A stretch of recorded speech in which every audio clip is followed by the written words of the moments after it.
Welcome back everyone, Phoenix 3 here, and I'm going to bring you guys a post-narration to a Pokemon battle that I had on Pokemon Trading Card Game Online. I was just jumped on to play a couple of games with my Ho-Oh deck, wasn't really expecting to find a good game, but I found a deck that was really cool. It actually was one that was winning a bunch of Pokemon championships, and it's Mega Groudon EX. When I saw that that was the deck I was going up against, I just went ahead, opened up OBS, and clicked the record button just to see what was going to happen. So this game here was actually very interesting because the way the deck works is, and I get a lot of mulligans here, but the way the deck works is your opponent brings out Mega Groudon and relies on the ability Omega Barrier, I think it is, that makes it to where Mega Groudon, he's the one that has it, is immune to things like Lysander, hammers. You can't do anything to it. So you kind of want to sit with it on the bench, have something in the active spot to stall your opponent, like this Safeguard Carbink here, and set up your board and attack. Now the weakness of Groudon EX is it takes 4 turns to get going, and there isn't any energy acceleration out there that's really good for fighting. You have things like Landorus, you have Max Elixir, you've got Mega Turbo. Actually, there's a lot of energy acceleration out there, but there isn't a lot out there that's really going to get you something on it. So if a Mega Groudon EX goes down, you're more than likely going to have to wait at most 3 turns to do something to it, um, or at least to get it going. 4 turns at max.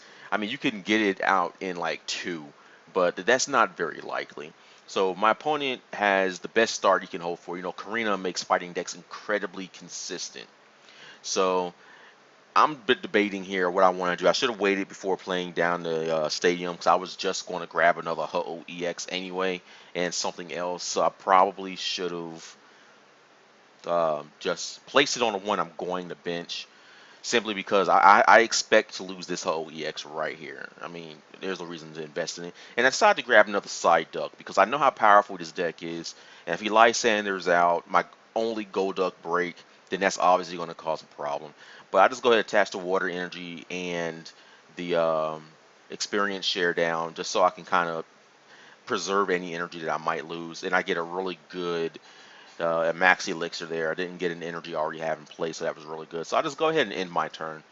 I know I have a couple of turns here set up, and I know if I do get set up, chances are that I'm going to be in a favorable position over my opponent because I can maintain myself. Now, the thing about Mega Groudon EX is he has an attack that says, or it does 100 damage, but the attack says you may um, discard a stadium in play. If you do, the attack does 100 more damage. So it does 200 damage minus 20 for my resistance, which is 180, which is all Ho has. So I'm relying on Fighting Fury Belt here to go and protect my bird. But as you see there, he does have a strong energy, so he's doing 220 damage with that, which means he does in fact knock me out, which sucks. So I just do the smart thing and I decide to Wally into Octillery because I value having the draw more than getting my Golducks out. Because the way it looks now, there's another at least 2 turns before my opponent can attack me. That's my reasoning here. So I'm going for that because him playing a Juniper means he doesn't play a Karina, which means he doesn't get a switch. So as you see there, he has 2 strong energies on him, meaning he is now doing the minimum damage he needs to knock out my Ho if he gets a stadium. So I'm not in a very good spot here. I decide to drop a Birch. See what we get, because if we draw 4, we have the Octillery and we can get a card if we need it. And as you see, we clutch out the Dive Ball here. I'm going to see what we grab. We might grab another Octillery, but we decide to take Golduck. I mean, I guess that's not bad. We already have an Octillery in play.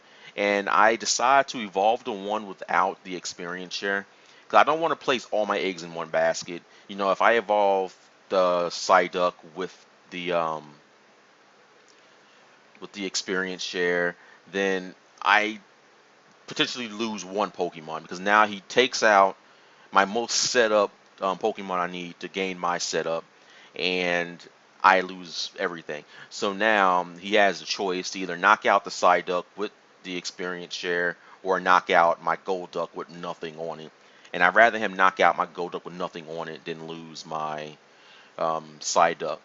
So that's my reasoning behind that play there. Like I said, the Fighting Fury belt on the active Ho was just a waste. I just did it to see if I could maybe clutch out an attack because we can still take one. I think it's Land's Judgment. No, that's Slander CX. I don't know what the attack's called, but we can take at least one if he wants to discard Stadium. And even if he did have one strong energy, we would still live with 20 HP. But he has two strong energy, which means um, we're not doing very well here. Um, I don't know if it locked up or anything right here.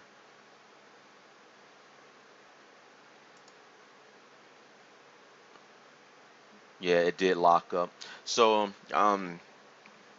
we're going back here. My opponent drops a Dratini, which sucks because now he has all the means to heal his Pokemon.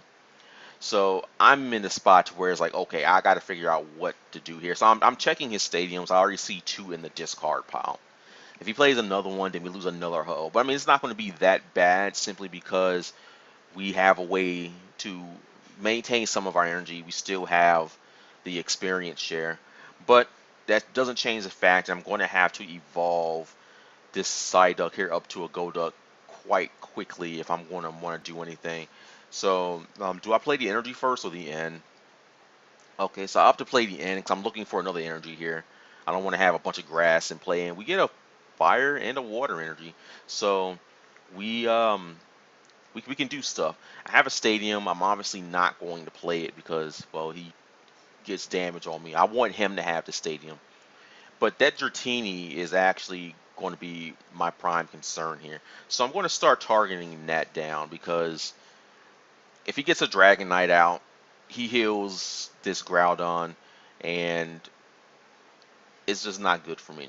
Now, what he could have done here, which is a play that I really don't agree with, well, attack is Gaia Volcano. But what he could have done here was grab a switch off of this Karina, retreat and put in the Carbink, let it sit in the active spot, wait till he gets the Dragonite out to heal his Groudon, and then go from there. Because the thing is, I can't do anything to it.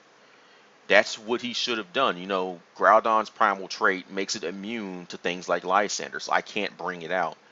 So what he should have done was just retreat it back to the bench and do what he did, but he didn't do that. So I'm like, okay, that's fine by me. So I get my other experience share out. So I mean, we're pretty much set up because if a hoe goes down with 3 energy on it, we essentially get to get back 2 of them, assuming we don't lose anything.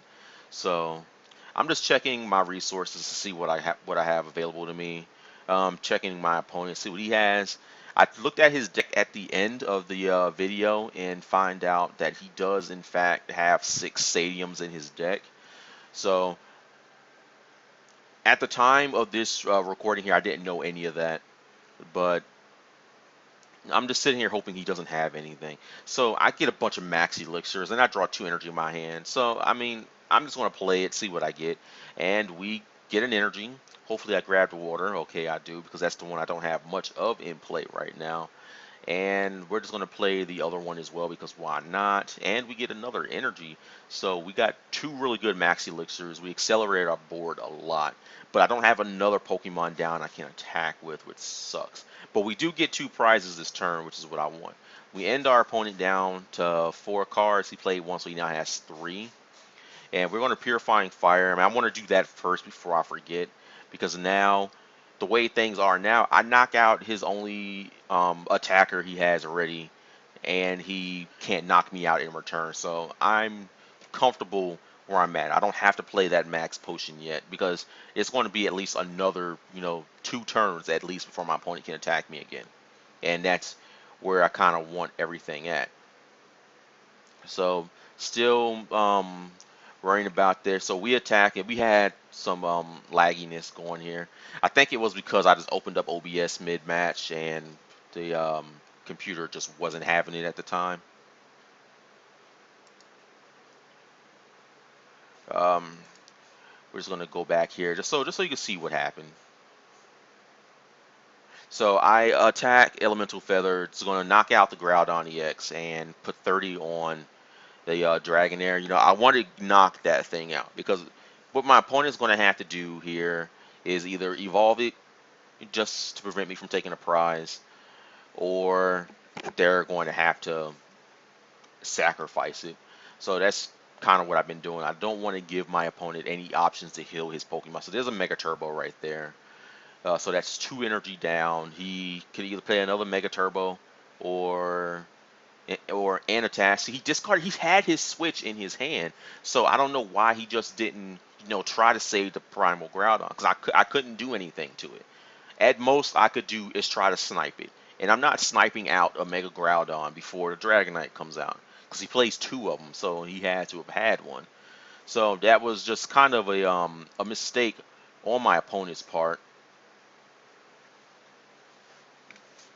And when you're playing a deck like Primal Groudon, you can't afford to lose attackers. You simply just can't.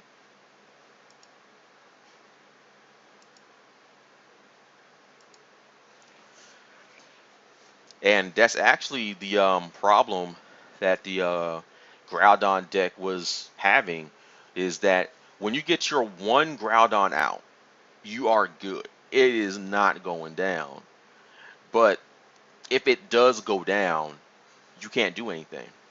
So I'll just go ahead and play the artillery. Hopefully I play that Wally to get a Golduck in play. Because at this point things are getting crucial. And we I need to have another Golduck, because if he Lysanders this one out, then I don't have any setup. So hopefully that's the play I make, because that's the smart play to make. We're Purifying Fire here again, get more health. We're at 200. I should not play that, and I should have played the Wally. It's all right though. And again, I have a card in my hand I can't play, which sucks. So we're just going to Abyssal Hand for 1, hopefully. Okay, we move the fire energy, I assume. Yeah, that's what we're doing.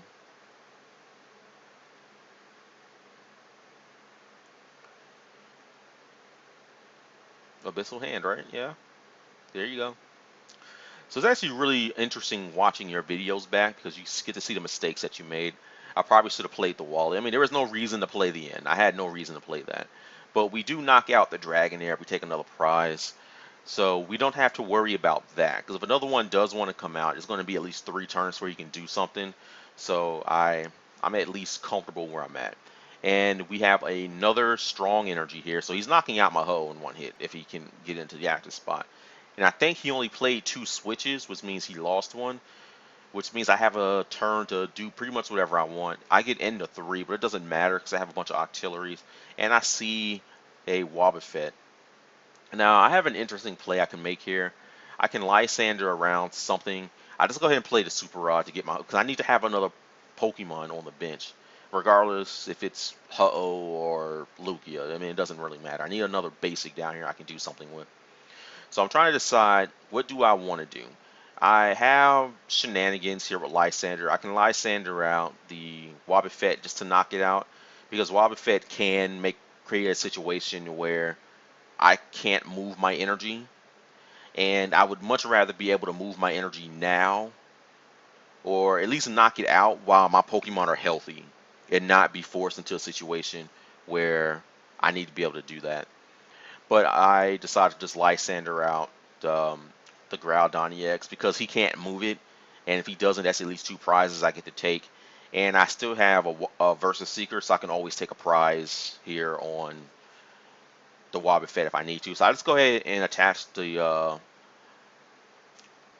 or play down the Lugia EX, because one giant arrow ball is still going to be extremely powerful. I can knock my opponent out with that quite easily. I could just dump all of my energy to it and be good. But I'm just going to go ahead and start getting damage on a Primal Groudon because a Primal Groudon with 210 HP isn't a Primal Groudon with 240 HP, and that was my reasoning there. If I can get damage on it, it gets weaker as a result of it and makes it easier to knock out. Now, a Pokemon that can knock out a Pokemon that resists the hit with a strong or a fighting Fury Belt is still very scary. This is part of the reason I don't like fighting decks nowadays because they get way too much damage too quickly. So we go ahead, get the Golduck out because we draw it, and I believe we played a Wally here just to go directly in the Golduck break. Not going to play any more shenanigans here. We're just going to have our two Golducks down. So that's going to make it less likely that my opponent is going to target down any of them because he has to spend 2 turns knocking out Golduck breaks while I'm hitting him with a Ho-Oh. And that's simply not a viable option for him. So I'm debating whether or not I want to move all of my energy to Lugia EX, simply because if the Primal Groudon comes out, he Lysanders it and it dies. But I also want to create a situation to where if the Wobbuffet does come out, I still have an attacker available, whether or not it's Ho-Oh or Lugia. And that's kind of my reasoning there. Because at this point, I don't know what my opponent is doing, because a Hex Maniac can mess me up. Dropping Wobbuffet in the active can mess me up, especially if I can't take any, or if I can't heal any damage on me. That also messes me up. So I just go ahead, get a bunch of energy on Lugia because a giant arrow ball is going to hurt. Even if I have to do Deep Hurricane, I have a stadium I can play to discard. So I'm going for that. And right here I'm deciding whether or not I should just Lysander out the Wobbuffet and knock it out. So we're going to see if we do that.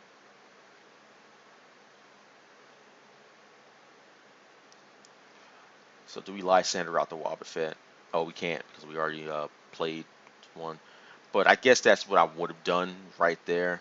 But just aside, we're just going to take the 2 prizes and put another 30 here on the Primal Groudon because that is obviously the best move to make.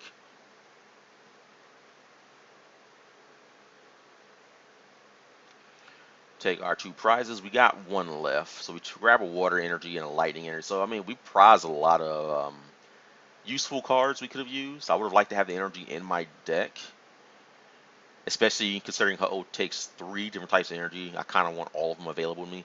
And my opponent ends me down to 1, which isn't that big a deal to me simply because I have, the artillery. And this here is kind of the reason why I wanted to bring out the Wobbuffet, because that end to 1 would have messed me up, especially if he brought the Wobbuffet out. I would have been stuck trying to top deck something while my opponent sets up, and that would have been bad. But the opponent concedes, and we still win. I just wanted to show you that game because, like, whenever I'm not playing against Nightmares, for example, or Trevenant, you can have really good games, and that was a really good game for me as well because it was enjoyable. It was back and forth. It was how do I stop my opponent from knocking out my Ho-Ohs in one hit? How do I maintain my board strategy as opposed to just seeing if my opponent gets a bunch of Night Marchers or turn 1 item locks me. It's like, well, what do you do in that situation? So I want to see more games like this where you can have more skillful matches. And I know some people question the integrity of my Ho-Oh deck. But as you see, I mean, my Ho-Oh deck is capable of beating decks that win nationals and stuff like that. So that just goes to show you that it's a problem with the game design right now, how they're designing the cards versus what you can do things with. Because I like my whole build. If I get set up, it's really hard to break that. And that's the way I want the game to be. It's like we can have aggro decks and all these other things, but there should be some sort of way to deal with it if you can. And the person with the most superior strategy should win. That's how games should be played. But I wanted to show you guys that game simply because it was good. It was fun, and I enjoyed it. So I hope you guys enjoyed that video. I had a lot of fun in that game, and as always, want to thank you all for watching, and I hope to see you all in the next one.